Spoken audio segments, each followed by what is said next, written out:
Méditation du 5 novembre. Surprise! Longtemps à l'avance, j'ai annoncé ce qui n'a pas encore eu lieu. Je dis, voici mon projet, il se réalisera. Tout ce que je veux, je le fais. Ésaïe 46, verset 10 dans la version Bible en français courant. Lorsque mon ami Kim a décidé de retourner en Australie, nous avons organisé une fête d'adieu. Le jour de la fête, nous lui avons bandé les yeux. Nous l'avons fait monter dans une voiture, nous avons fait un tour dans le quartier pour finalement aller à la salle de jeunesse de l'église où tous ses amis l'attendaient et ont crié « Surprise !» Kim m'a beaucoup remercié pour cela, mais elle m'a confessé qu'on ne l'avait pas surprise. Son intuition et son sens de l'orientation lui avaient parfaitement indiqué où nous la menions. Rien ne surprend Dieu. Quand nous recevons un terrible diagnostic, quand quelqu'un nous trompe, quand nos rêves se brisent, Dieu n'est pas surpris et n'est pas pris de panique. Les problèmes de la vie peuvent nous surprendre lorsque nous baissons la garde, mais Dieu ne connaît pas l'incertitude. Il a conçu le plan de la rédemption avant d'avoir créé le monde. Voir 1 Pierre 1, le verset 20. Rien ne surprend Dieu. Il est prêt à n'importe quelle éventualité. Peu importe la taille de l'obstacle que vous devez surmonter aujourd'hui, Dieu a déjà préparé un plan,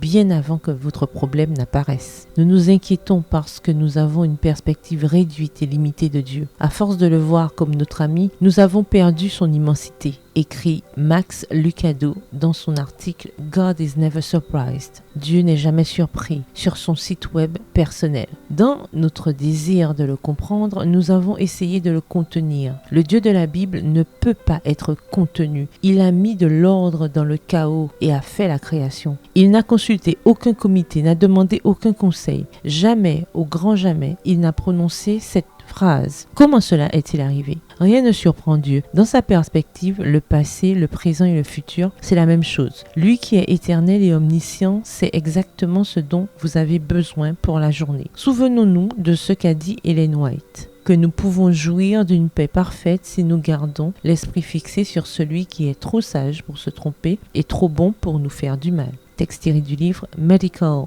Ministry, Ministère médical, section 3 à la page 45. Prière, Seigneur, je te remercie parce que, comme rien ne te surprend, je peux passer cette journée en paix, que je reçoive de bonnes ou de mauvaises nouvelles, qu'il y ait du soleil ou une pluie torrentielle, tu le savais déjà et tu as préparé un plan pour moi. Amen. Bonne journée, que l'Éternel vous bénisse.